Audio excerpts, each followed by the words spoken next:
1 Peter chapter 3. It says, "Likewise, wives, be subject to your own husbands, so that even if some do not obey the word, they may be won without a word by the conduct of their wives, when they see your respectful and pure conduct. Do not let your adorning be external, the braiding of hair and the putting on of gold jewelry, or the clothing you wear. But let your adorning be the hidden person of the heart, with the imperishable beauty of a gentle and quiet spirit, which in God's sight is very precious. This is how the holy women who hoped in God used to adorn themselves, by submitting to their own husbands, as Sarah obeyed Abraham, calling him Lord. And you are her children, if you do good and do not fear anything that is frightening. Likewise, husbands, live with your wives in an understanding way, showing honor to the woman as the weaker vessel, since they are heirs with you of the grace of life, so that your prayers may not be hindered." May God bless the reading of his word. If you have been with us as we've gone through 1 Peter, we have been talking about, since the second half of chapter 2, submission to authority. And this idea of submission is something that is not popular today. It is thought of as degrading. It's thought of to be a slight. It's thought of as an insult. But I believe those thoughts are misguided and they are not biblical. The Bible reveals that authority and submission are a part of God's design for the world, and they're a necessary part for human flourishing to take place. Christianity supports God-ordained social order. So we talked about in the children's sermon that God created families, that this is a part of God's design, that the nuclear family structure is the basic building block for society. And there are certain corners of our culture that have declared war on that idea, but biblically speaking, the family structure is a good thing. It is a God-designed thing. And I believe the Bible teaches what theologians have referred to as complementarianism. That's a long word, complementarianism. But what it means is simply that we believe that men and women are created in the image of God. Therefore, men and women have equal value before God. Men and women are of equal value, but men and women are not the same. And I'm sure you never imagined that would be a controversial statement, but it is, that men and women are different. And we believe that God has created men and women to complement each other. And I mean that in the way of the peanut butter and jelly sort of compliment thing. Boiled peanuts and cold Coke sort of compliment thing. They go together. They're different, but they're both good, and they go together. And we believe that God has uniquely designed men and women for different roles within the home. And God has called the husbands to be the role of leader. And this does not mean that the woman is of lesser value or of lesser intelligence or of anything lesser. What it means is that the husband has a special responsibility. And that order is prescribed here throughout the Bible, but here in 1 Peter 3. So this is an overall context of submission to authority as a way of pointing to godliness, and he moves on to the family. And this is something too. Don't lose sight of this fact. God cares about your family and how you live at home. And that can be just as much, even more so, a part of glorifying him, your conduct there, as when you come into this church and sing a hymn, right? So he says in verse 1, likewise, wives. Now I want to stop there. Do you see what he's done here? He's directly addressing the wives. In the preceding verses, he had addressed the slaves.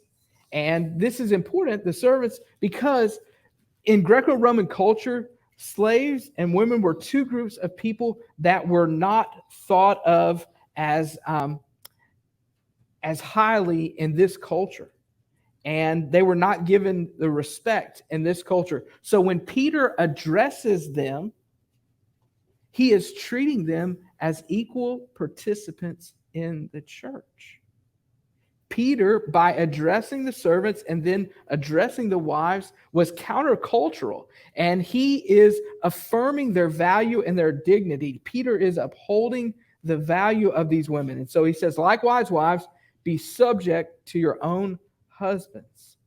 So be submissive to their husbands. Peter says that women are to submit to men.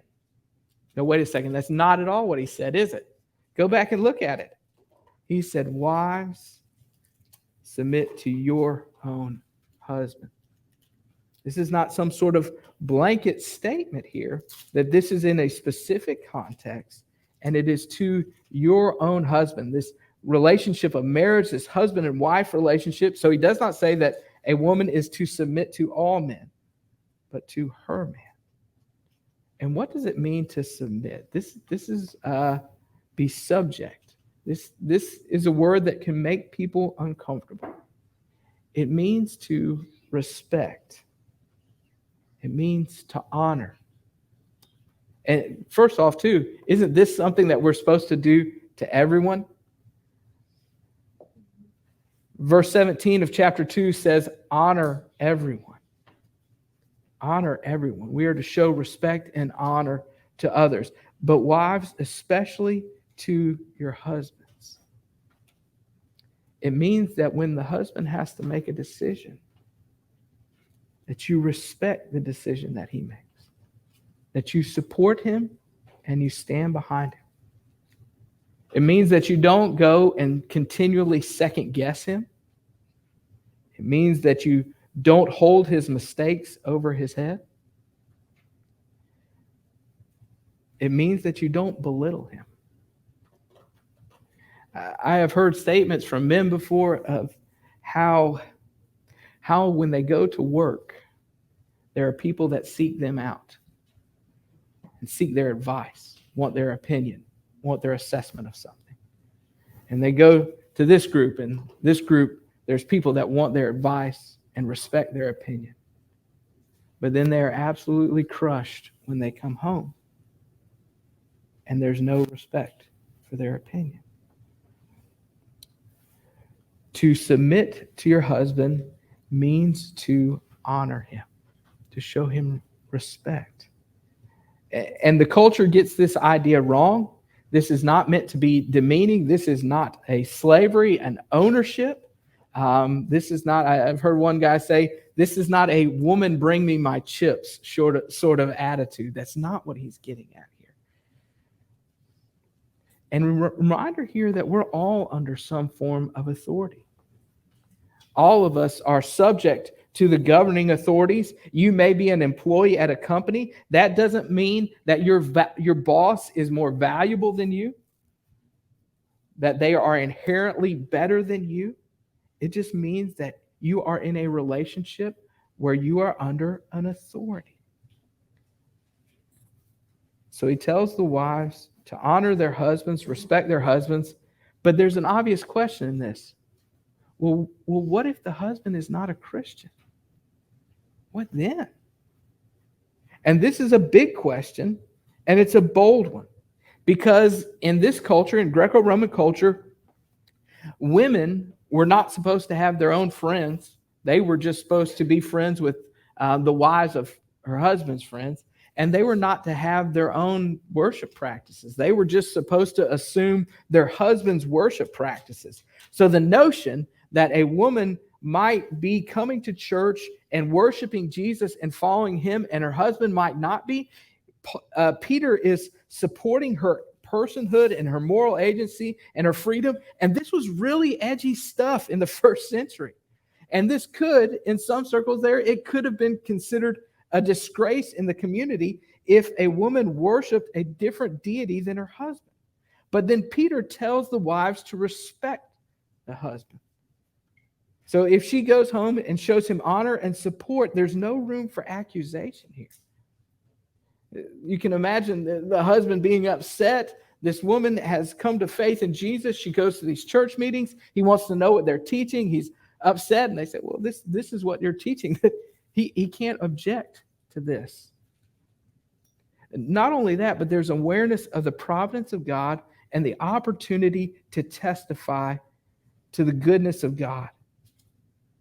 So they are to submit to their husbands, even if they're not believers. It says, even if some do not obey the word, why? That they may be won without a word by the conduct of their wives, when they see your respectful and pure conduct.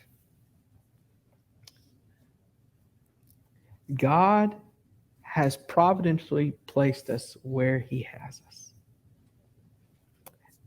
And you do not know if your husband is not a believer, if he's not walking with the Lord, you do not know if you might be God's chosen instrument to bring him to Christ. And I have seen this happen.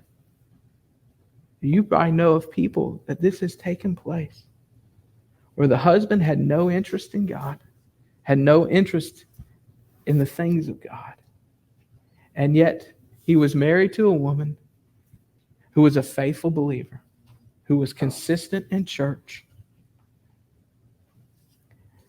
And eventually God used that relationship to change his heart. And you know what? Nobody knows you better than your spouse, right? Nobody sees you at your best and your worst more than your spouse.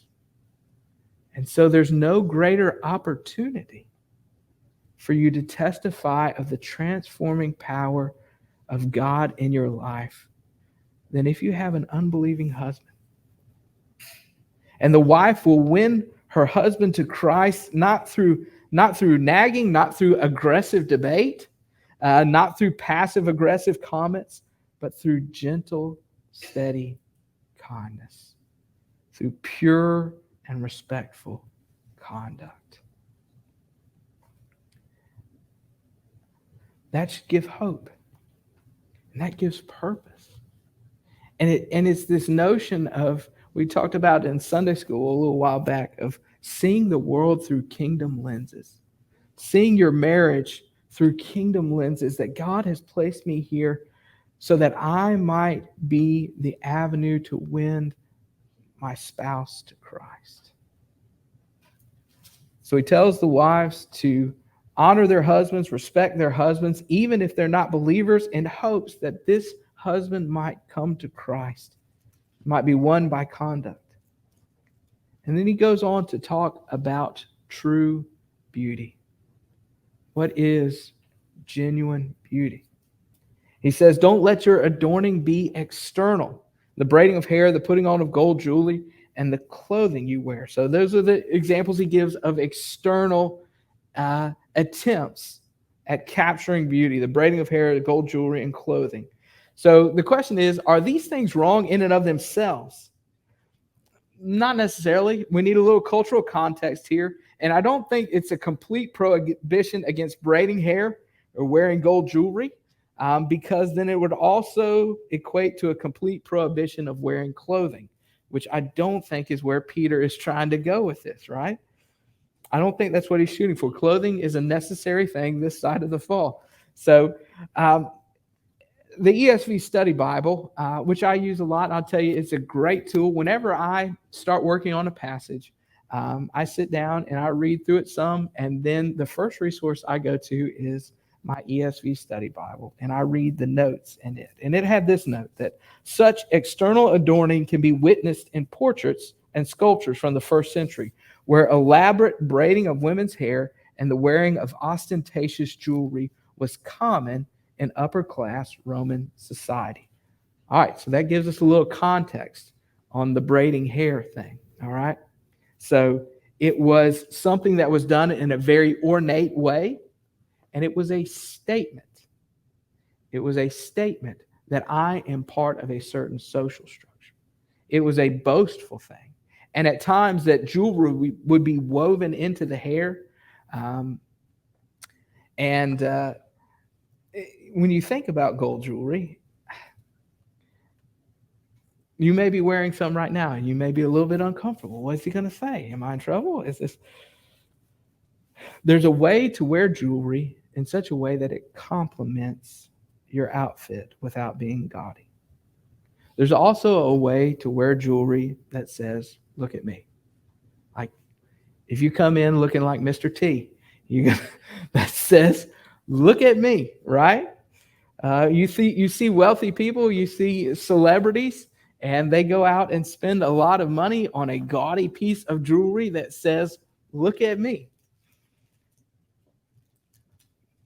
The jewelry, and this is somewhat culturally conditioned, because there are things that you could wear here in America that would be considered modest and not gaudy, and there are things that if you wore that same thing in a poorer country like Haiti, or a place in Central America, South America, that would be seen as very boastful and being really flaunting your wealth.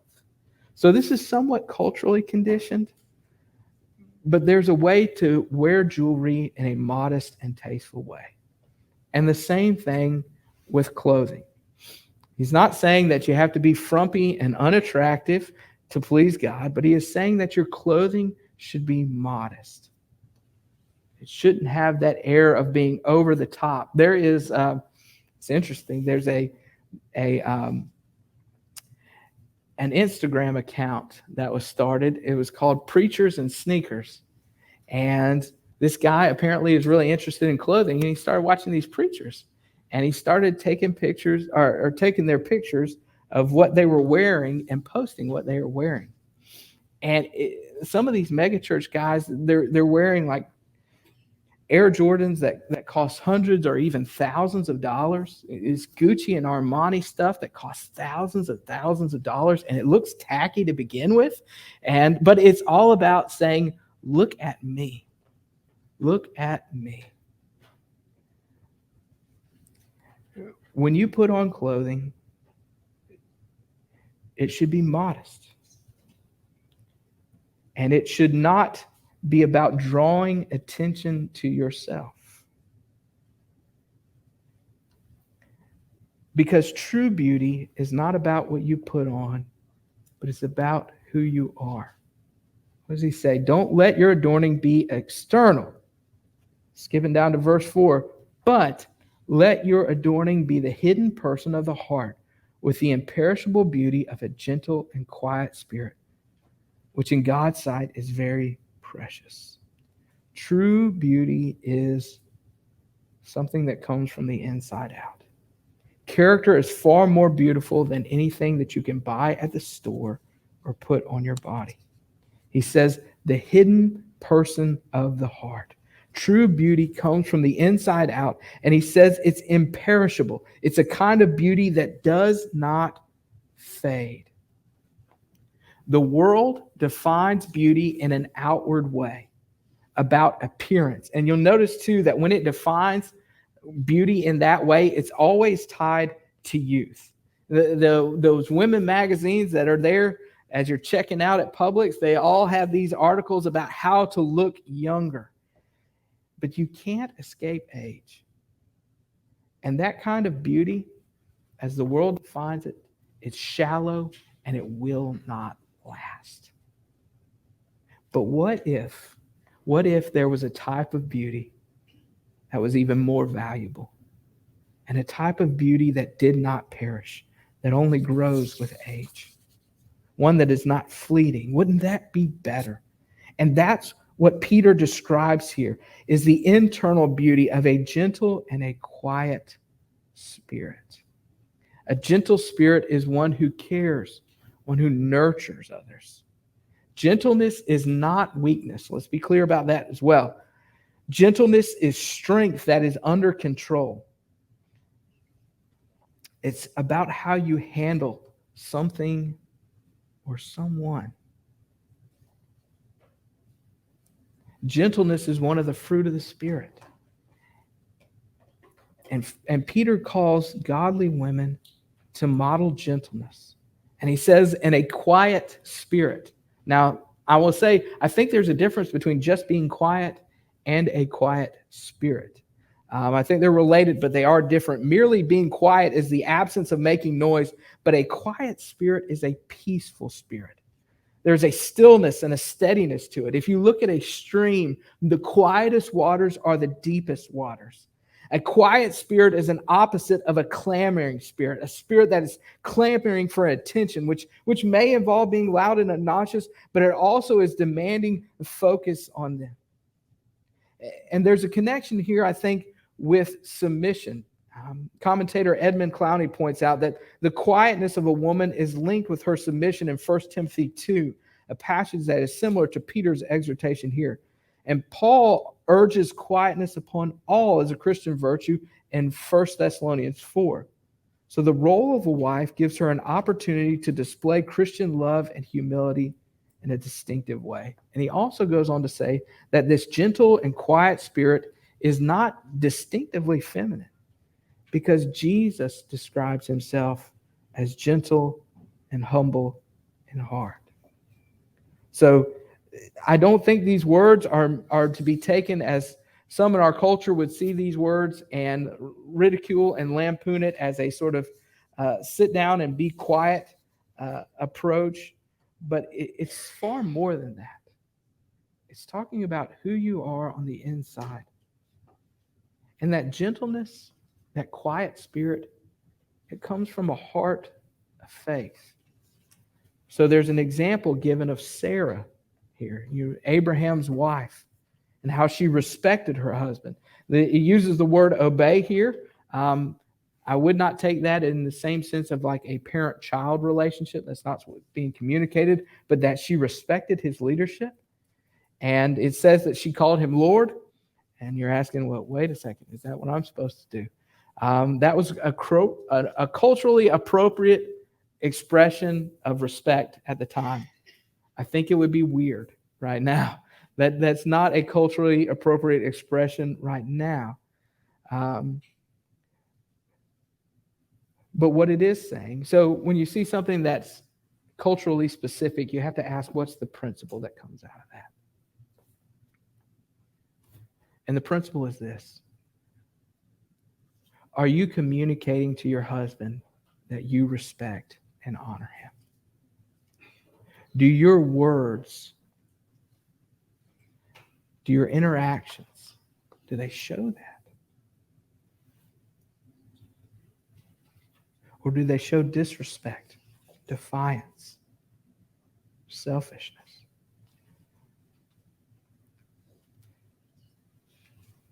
Sarah is given as an example and talks about the holy women who hoped in God. Submission is a way to show that your hope is ultimately in God, that you don't have to claw for power and authority on this earth, that you trust the God of the universe and his plan. And it's interesting too, you'll notice that the end of the verse there, it says, do not fear anything that is frightening. And this may seem random. Where is this coming from? But there's an important connection here. Our fears tend to be multiplied when we feel like we are not in control. Think about what scares you most in life. Probably the things that aren't under your control, right? Cancer, tornado, maybe COVID. Maybe it's the decisions that your grown children make. The things that scare you most in life are probably the things that you can't control. And so Peter says, don't fear things that aren't scary. Notice too, he doesn't say those things aren't frightening. He acknowledges that they're frightening. But he says, don't fear them. And as Peter is calling these women to relinquish a certain measure of control, he is calling them to trust someone else, to trust themselves to someone else, to their husband. But he's calling them to something deeper than that ultimately. He's calling them to trust God. She is to hope in God. The antidote to fear is trusting God. That's where the gentle, quiet spirit comes in and expresses itself. Your faith is not just something that you bring to church with you on Sunday morning. It impacts every area of your life. And it impacts your relationships. And this is one of the ways that it works itself out. Husbands and wives. In a couple weeks, we will talk about husbands and what God calls husbands to here.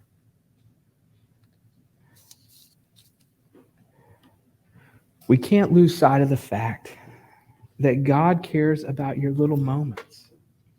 And this is powerful, right? Because your life is not made up of big decision after big decision after big decision. It's made up of little moments that aren't seen by a whole lot of people. Maybe just your family. Maybe just behind closed doors. But in those moments, you can bring glory to God in a unique and special way. Let's pray.